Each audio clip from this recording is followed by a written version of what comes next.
Video सिर्फ जानकारी और सीखने के मकसद से बनाया गया है। ये किसी भी प्रकार की निवेश सलाह नहीं है। निवेश से पहले खुद रिसर्च करें या किसी अनुभवी सलाहकार से सलाह जरूर लें। नमस्ते दोस्तों, मैं हूं विक्रम और आप देख रहे हैं मार्केट टॉक्स विद विक्रम, जहां हर रोज हम बात करते हैं पैसों की समझदारी की। अगर आप भी स्टॉक मार्केट सीखना चाहते हैं जीरो से हीरो तक, तो मेरी series learn stock market zero to hero का लिंक डिस्क्रिप्शन में है, जरूर चेक करें। आज बाजार काफी शांत रहा, एकदम थमा हुआ सा। सेंसेक्स 63 अंक ऊपर बंद हुआ। निफ्टी में सिर्फ 16 अंकों की बढ़त रही, जबकि बैंक निफ्टी ने थोड़ी जान दिखाई और 162 अंकों की तेजी के साथ 57,169 पर बंद हुआ। देखने में भले ही ये हलचल कम लगे, लेकिन अंदर ही अंदर बाजार में सिलेक्टिव एक्शन बहुत गहराई से देखने को मिला। अब सवाल उठता है कि जब एसबीआई और एचडीएफसी बैंक जैसे हैवीवेट से अच्छे अपडेट्स आए, तो फिर भी बाजार ने जोश क्यों नहीं दिखाया? सबसे बड़ी वजह है ग्लोबल अनसर्टेनिटी। मार्केट इस समय दो चीजों पर टिका है। एक, यूएस फेडरल रिजर्व की अगली मॉनेटरी पॉलिसी मूव क्या होगी, और दूसरा, दुनिया भर में इन्फ्लेशन का क्या पैटर्न बन रहा है। फेड की तरफ से अब तक कोई साफ संकेत नहीं मिला है कि इंटरेस्ट रेट में कटौती कब तक हो सकती है, और जब तक ये पिक्चर साफ नहीं होती, फॉरेन इन्वेस्टर्स भी पैसा लगाने में धीमे रहते हैं। इसी का असर हमारे डोमेस्टिक मार्केट की चाल पर पड़ता है। दूसरी तरफ कुछ देशों में महंगाई फिर से सिर उठा रही है, जिससे ये डर बना हुआ है कि कहीं ग्लोबल टाइटनिंग दोबारा शुरू न हो जाए। तो इस पूरे माहौल में मार्केट फिलहाल वेट एंड वॉच मोड में है, लेकिन जहां चीजें साफ हैं, वहां पैसा तेजी से जा रहा है। आज भी कुछ स्पेसिफिक स्टॉक्स और सेक्टर्स ने बढ़िया परफॉर्मेंस दिखाया।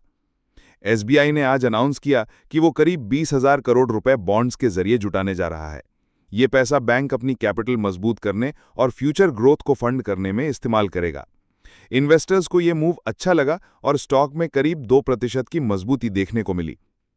दूसरी तरफ एचडीएफसी बैंक ने 19 जुलाई को होने वाली बोर्ड मीटिंग में दो बड़े कॉर्पोरेट एक्शंस पर विचार की बात कही है। एक, स्पेशल इंटरिम डिविडेंड, और साथ ही बोनस शेयर्स यानी एक्स्ट्रा शेयर्स इन्वेस्टर्स को फ्री में दिए जा सकते हैं।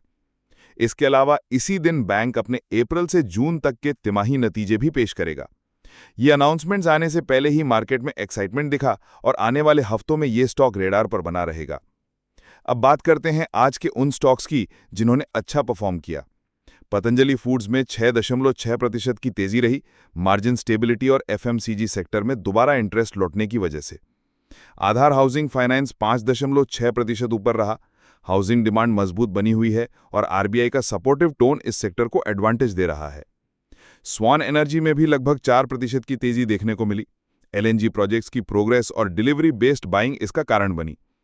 एचपीसीएल और एलआईसी हाउसिंग फाइनेंस दोनों में करीब 2.9% की तेजी दिखी।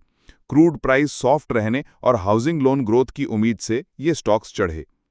टाटा पावर भी 2.7% ऊपर रहा। रिन्यूएबल एनर्जी के नए प्रोजेक्ट्स और स्टेडी मोमेंटम से ये स्टॉक मजबूत बना। पीएनबी भी लगभग 2.4% ऊपर बंद हुआ। एसबीआई के बॉन्ड फंड रेजिंग के बाद पीएसयू बैंक्स में पॉजिटिव सेंटिमेंट दिखा। अब नजर डालते हैं आज के उन स्टॉक्स पर जहां नुकसान देखने को मिला। न्यूलैंड लैब्स 5.8% टूटा। फार्मा सेगमेंट में मार्जिन प्रेशर और एक्सपोर्ट रिलेटेड चिंता इसकी वजह बनी। ओला इलेक्ट्रिक मोबिलिटी में 4% की गिरावट रही।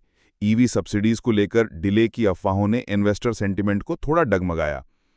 पेज इंडस्ट्रीज में 3.6% नीचे रहा। समरवेयर में डिमांड कमजोर दिखी और वॉल्यूम प्रेशर बना रहा। एम्बर एंटरप्राइजेज और आईसीआईसीआई प्रूडेंशियल में भी 2 से 3% तक की गिरावट आई। रॉ मटेरियल कॉस्ट और म्यूटेड इनफ्लोज इसका कारण बने। सेक्टर वाइज देखें तो आज बैंकिंग सबसे मजबूत रहा। एसबीआई और एचडीएफसी के अनाउंसमेंट्स ने पीएसयू और प्राइवेट दोनों बैंक्स को सपोर्ट दिया। पावर और हाउसिंग फाइनेंस सेक्टर में भी स्टेडी बाइंग इंटरेस्ट दिखा। टाटा पावर, आधार हाउसिंग और एलआईसी एचएफ जैसे स्टॉक्स इन्वेस्टर्स की नजर में रहे। फार्मा में थोड़ी वीकनेस रही, खासकर न्यूलैंड लैब्स जैसे एक्सपोर्ट फोकस्ड स्टॉक्स पर दबाव दिखा। आईटी और ऑटो और मेटल सेक्टर्स में आज हलचल कम रही। मार्केट अभी भी फ्रेश क्यूज का इंतजार कर रहा है। तो आज का दिन भले ही हल्का रहा, लेकिन मार्केट ने फिर वही सबक दिया। जहां क्लैरिटी है वहां पैसा कॉन्फिडेंटली जाता है, और जहां अनसर्टेनिटी है वहां हेजिटेशन दिखती है। अगर आपको आज का सेशन वैल्यूएबल लगा हो तो वीडियो को लाइक जरूर करें। कमेंट में बताएं कि आपने आज क्या खरीदा या वॉच लिस्ट में रखा, और इस चैनल को सब्सक्राइब करना मत भूलिए ताकि आप रोज मार्केट खुलने से पहले पूरी तैयारी में रहें। अगर आप स्टॉक मार्केट को जीरो से हीरो तक सीखना चाहते हैं तो मेरी series learn stock market zero to hero का लिंक डिस्क्रिप्शन में है, जरूर देखिए। Smart trading, safe investing. जय हिंद।